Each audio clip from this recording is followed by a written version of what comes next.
Há mais ou menos 10 anos, mais ou menos, os portais de notícias, eles descobriram que a manchete, o título da notícia, era mais importante do que a notícia em si.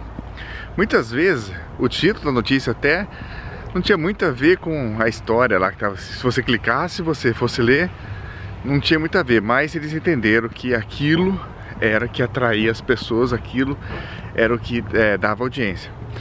Bom, esse mesmo princípio foi transferido aqui para o YouTube. E hoje em dia muitas pessoas descobriram que o título do vídeo muitas vezes pode ser até mais importante que o próprio vídeo.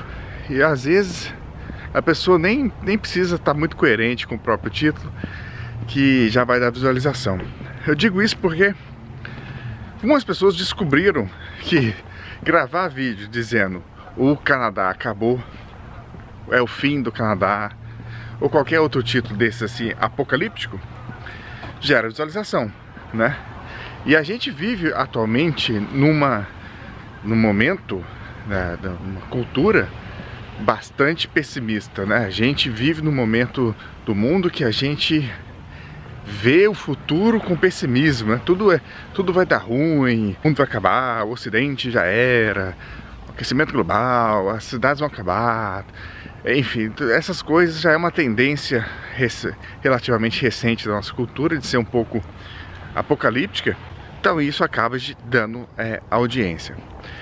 Quando eu posto vídeo sobre o Canadá, recentemente eu não tenho tido tempo suficiente para responder os comentários, apesar de ler todos, mas é uma péssima ideia você não responder os comentários, principalmente os comentários que agregam, né, os comentários bacanas, os elogios que a gente recebe, né, as mensagens de apoio. Então é muito desagradável uma pessoa não responder, mas o estilo de vida que eu levo, fica muito difícil tirar uma hora inteira do dia e responder os comentários. Mas eu leio, sabe, eu leio, e praticamente todo vídeo que eu posto agora tem os comentários que o Canadá acabou, que é o fim do Canadá, que já era. Inclusive eu tô aqui eu deixei minha filha ali na aula de piano e eu tô aqui no subúrbio, né? E tava na expectativa de passar menos carro para não me desconcentrar menos, mas tudo bem, mesmo assim tem carro passando aqui, então tudo bem, vamos nessa. Mas como eu disse, vários vídeos que eu posto sempre tem: agora o Canadá virou uma ditadura, o Canadá é comunista, o Canadá já era e tal. E aí eu voltei para reassistir esses vídeos que falam que o Canadá virou uma ditadura, não é mais o mesmo, tá acabando e tudo mais, para entender os argumentos sinceros, os melhores argumentos que as pessoas têm para defender essa posição de que o Canadá acabou, né? O Canadá tá perigoso, criminalidade, moradores de rua, tal, tá caro, essas coisas. Eu entendo que, por um lado, nós temos aqui o pior primeiro-ministro da história do país, certo? É o primeiro-ministro que sim, que as pessoas acusam de ser comunista, e ele mesmo se acusou, né? Não diretamente de ser comunista, mas ele mesmo já disse que admira a ditadura da China. There's a level of admiration I actually have for China, because their basic dictatorship is allowing them to actually turn their economy around on a dime and say. E ele foi um cara que nada, ele não conseguiu acertar em nada, né? Tudo que ele botou a mão, ele estragou, né? O país ficou mais caro, ele é um cara autoritário enfim, a parte econômica ruim, ele é meio bobo, ele envergonha o país nas relações internacionais, somente com a Índia lá, enfim. Esse lado, esse ponto eu vou concordar, realmente o cara é muito ruim. E a qualidade de vida, graças a ele aqui, diminuiu bastante. Mas aí, extrapolar isso para dizer que o Canadá não tem conserto, que já estragou, que já era e que vai virar uma ditadura, que já é uma ditadura, essas coisas, eu acho que é muito exagerado, e eu quero apresentar os meus argumentos para refutar esses argumentos de que aqui vai virar uma ditadura, que aqui já acabou e tudo mais. O primeiro que, Se fosse uma ditadura, o primeiro-ministro, esse primeiro-ministro atual, que é o Trudeau, onde ele vai, ele é vaiado, as pessoas xingam, eles xingam literalmente, de falar palavrão. Hello, my friends. We have been waiting for this moment. Hey there, how you doing? I'm not shaking your hand, bro. You're a piece of man. Why is that, sir? The entire country, you got our buddy over there. Yeah, but how did I mess up this country? Can anybody afford a home in this day? You're charging people carbon tax. You got 9 you know what we're V8s doing? here idling You know what we're for doing? The 30 carbon minutes. tax? Your carbon You know footprint what is we're doing with increasing. that? We're getting charged for what? You know what we're doing It's with not the stopping, carbon no tax? We're car- putting a price on pollution, Right. and we're returning it to families like I don't yours. think so. You're We sending are. it over That's to a Ukraine, car- right? No. E cara, continua aí, né? Eles não prendem as pessoas por xingarem o primeiro-ministro. Segundo, esse primeiro-ministro, na época da manifestação dos caminhoneiros, foi uma das maiores manifestações da história do Canadá. Para quem não sabe, os caminhoneiros estavam de saco cheio com o excesso de intervenção do governo, com as medidas lá na época da pandemia. E aí eles fizeram um comboio sentido a capital do Canadá, Ottawa, e fizeram um barulho e tal. E aí o primeiro-ministro teve umas medidas drásticas, lá, medidas de guerra contra esses caminhoneiros. E agora a Suprema Corte canadense afirmou com todas as letras de que as medidas do governo foram exageradas, que não precisava ter tomado aquelas medidas. But using the Emergencies Act to deal with it was not justified. This is a huge victory for Canada and for everybody who cares about rights and freedoms. So it was a vindication as somebody who really believes in our constitutional rights and believes that for them to be meaningful, they need to be honestly grappled with. Justice Richard Mosley ruled that the federal government violated 2 sections of the charter. Se fosse uma ditadura, a Suprema Corte não poderia não poderia ir contra o ditador, né? Sinal de que não é exatamente uma ditadura. E outra, não dá para projetar as coisas de maneira, como se diz, cartesiana. É uma linha reta, ou seja, está piorando. Logo daqui a 50, 100 anos vai ser 5, 10 vezes pior do que está agora. Pra você ter noção, Vancouver, há 100 anos atrás, tinha favela. Hoje a região mais rica de Vancouver era uma favela, né?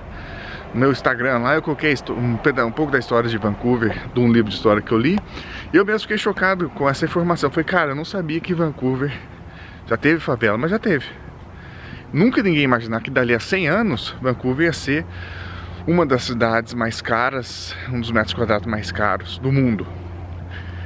Se a pessoa fosse pensar, se na época existisse o YouTube, existisse sensacionalismo, a pessoa fala, bom, 100 anos atrás, né? 1920, Vancouver tem favela, Vancouver acabou, daqui a 100 anos aqui vai ser pior do que, sei lá o que, a Rocinha. Por quê? As pessoas pensariam que se naquela época era favela, quer dizer que não poderia melhorar. E a tendência é que o canadense tá de saco cheio, e todas as pesquisas possíveis mostram que o canadense está de saco cheio com o atual governo e que dificilmente esse atual governo vai escapar nas próximas eleições. Vai vir outro governo no lugar deles, muito possivelmente serão os conservadores. E aí vamos supor que, poxa, sei lá, os conservadores assumem o governo e aí começa a arrumar a bagunça financeira que o governo atual fez, né, a gastança e tal. E, bom, enfim, coloca o país no eixo de novo. Como é que vai ficar esse papo de que o Canadá acabou? Né? Ou é o fim do Canadá, que virou uma ditadura, e essas coisas. Basta você também, tiver paciência e interesse, ver o discurso do líder da oposição. Todas as coisas que ele diz hoje em dia vai muito de encontro com o que a gente quer, né? Para o mundo em geral, não só para o Canadá, mas para o mundo em geral, né? Que é menos governo, né? Mais iniciativa privada, papapá, pipi. Say it again and again. Conservatives will fight throughout this session to axe the tax, build the homes, fix the budget, stop the crime. Is everybody in this room ready to axe the tax, build the homes, fix the budget, and stop the crime.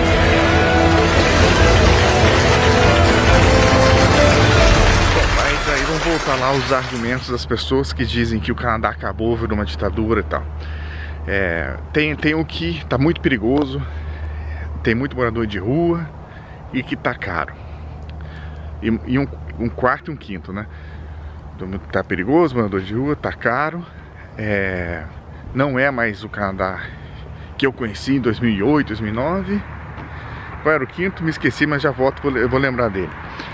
Eu quero saber o seguinte: qual país? São 200, vamos arredondar aqui que eu não tô com saco de pegar Google, essas coisas. Mas vamos dar uma arredondada aqui. São 200 países no mundo hoje, né? Deve ser um pouco mais ou um pouco menos. Quantos países hoje para se viver? Olha, que tô aqui no meio da rua aqui, gravando. Você vê a casa aqui atrás de mim, não tá aqui, não tem muro, não tem nada. Quantos países hoje tem a qualidade de vida, no geral, melhor que o Canadá? Eu consigo contar que alguns estados dos Estados Unidos, não Estados Unidos inteiro, alguns estados dos Estados Unidos, Suíça, eu vou dizer os países nórdicos, né? A Dinamarca, a Suécia, Noruega, vou dar esses países aí, presente. O que mais? Eu não tô lembrando aqui, mas vou dar mais uns 3 aí que eu não tô lembrando. 8, 9, ou seja, de 200 países, talvez 10 vive-se melhor do que aqui. E o país está acabando, sabe? Que sim, esse pensamento é muito doido. Aí a outra é, nossa, mas tá com... não é o mesmo país que eu tô acostumado, que eu conheci em 2007, 2008, 2009. Ótimo, vamos prender esse argumento agora. Qual país... O Brasil é o mesmo de 2008? Os Estados Unidos é o mesmo de 2008? A Europa é a mesma de 2008? Você chega para o europeu e fala assim: o seu país aqui é o mesmo que você, sei lá, Alemanha. A Alemanha eu sei que não, que eu tenho ligação com a Alemanha até hoje. Eu sei que não é o mesmo país desde 2008, né? Tá certo? A Itália, qualquer país que seja, né? Não é o mesmo, os países mudaram. E principalmente a pandemia teve um efeito enorme, né, no mundo inteiro, na nossa história. Mudou a configuração, mudou o estilo, mudou profundamente o mundo. Foi uma bagunça muito grande. Então esse negócio de dizer, no Canadá não é mais o mesmo. Realmente o Canadá não é mais o mesmo. Os Estados Unidos não é mais o mesmo. Estou passando um avião aqui bem pertinho, não sei se dá pra ver. Olha lá. Então tá, os Estados Unidos não é mais o mesmo. Enfim, esse negócio não é meio estranho, né? O próximo argumento que eles falam que o Canadá acabou é que tem muito morador de rua e tá ficando perigoso. Eu acho que isso aí é um pouco esse famoso cherry picking, né? Porque o pessoal vai falar do centro de Toronto, do centro de Vancouver, do centro das cidades, e fala, olha como é que tá perigoso, antigamente não era assim. De novo, esse mesmo padrão se repete em vários países do mundo, né? Vários países onde o Trudeau não é primeiro-ministro, certo? Infelizmente o negócio da droga aí é muito ruim. Os países que resolveram apostar nessa política de que facilitar o acesso à droga vai facilitar, vai diminuir o consumo, essas coisas. Isso realmente não deu certo. Mas extrapolar isso para o país inteiro, olha onde eu tô aqui, não vi um morador de rua até agora, tá certo? Não faz sentido, sabe? Não faz sentido nenhum pegar o centro das cidades. Eu me lembro que muitos anos atrás, quando eu era criança, eu fui fazer turismo. Eu já morei na Alemanha, como vocês sabem. A gente foi fazer turismo pela Europa. E a primeira vez que eu vi gente assaltando outra na rua foi na Itália, em Roma. O pessoal roubando uma bolsa de uma outra pessoa lá. Aí pode falar, nossa, Roma está perigosa e tal, Itália está decadente. Isso é uma extrapolação, sabe? O problema com a droga são poucos países que não estão tendo esses mesmos problemas de ter os centros urbanos. Olha o centro de São Paulo, cara. né? É o centro das cidades com morador de rua, pessoas que se renderam, infelizmente, pro vício das drogas. Também eu vi o seguinte argumento: ah, mas não dá para comparar com o Brasil, tem que comparar o Canadá com o Canadá. Tem uma falha lógica nesse argumento aí, porque você tem que comparar com alguma coisa. Por exemplo, eu tô gordo, certo? Como é que eu sei que eu tô gordo? Se eu comparar com a outra pessoa, né? Ah, o Zé é bom de bola. Como que eu sei que ele é bom de bola? Porque no campo de futebol tem lá 22 jogadores e ele é superior aos outros, entendeu? Ah, fulano é inteligente. Como que eu sei que ele é inteligente? Porque ele é mais inteligente que os outros, né? Então, esse negócio de, não dá para comparar o Canadá com o Brasil, não, você tem que ter uma base de comparação, tá certo? Aí eu volto no meu argumento anterior. Quantos países no mundo hoje, dos 200, tem uma qualidade de vida melhor que o Canadá? Então, assim, para resumir todo esse vídeo aqui, esse negócio de que o Canadá acabou, virou ditadura, essas coisas, eu quero dizer que, beleza, concordo que o governo é ruim, a vida piorou, mas pegar todo o país, né, toda a história do país, amassar, jogar no lixo e desistir, falar, não, acabou, não presta mais nada, é um pouco exagerado e não reflete com a realidade. Não reflete com as pessoas que estão aqui. Eu vejo até o pessoal usando bons jornalistas locais aqui. O Aaron Gunn é um deles, que faz documentário expondo o governo local, expondo os problemas. Ele mesmo está aqui e ele mesmo vai ser candidato nas próximas eleições aqui, porque ele quer continuar aqui, ele não foi embora, entendeu? Ele não abandonou aqui. Então, meu argumento é o seguinte: esse negócio de virou ditadura, que não presta. Aqui eu tô mostrando pra vocês aqui ao vivo, num bairro qualquer, no meio do nada. Você tá vendo aqui essas ruas, essa vida. Acabei de deixar minha filha ali na aula do piano, certo? Todo mundo que eu conheço, que veio comigo na minha geração, 2018, fazer college, os que, enfim, todos estão com a vida melhor. Todo mundo que fez aquele coisa de trabalhar, de correr, fazer o corre, tá com uma vida melhor, entendeu? Tá ganhando mais, uns já compraram casa, né? Outros estão super bem no trabalho, né? Sendo promovidos, tendo uma vida que nunca imaginaria ter. E também, aí não dá pra, de novo, não corresponde com a realidade falar que o Canadá acabou e que não serve mais nada, que virou uma ditadura, tá certo? Tem seus defeitos, tem que corrigir. Eu sou um cara otimista por natureza, eu acho que vai corrigir, eu acho que as coisas vão se ajeitar. Acho que o canadense entendeu que o caminho que tomou nos últimos quase 9 anos não foi um bom caminho, e para consertar agora as coisas já estão sendo, as coisas já estão tomando aí o rumo certo. Bom, eu adoro uma opinião, adoro um bom comentário, adoro até um bom debate, uma discordância respeitosa, são sempre bem-vindas. Deixe aí no comentário o que você acha da história desse vídeo aqui. Se você acha que o Canadá tem jeito, se ainda tem solução, ou não, já acabou, é o fim do Canadá, já virou, não tem mais salvação. Que salve-se quem puder. Conta aí pro seu tio nos comentários, a gente se conta no próximo.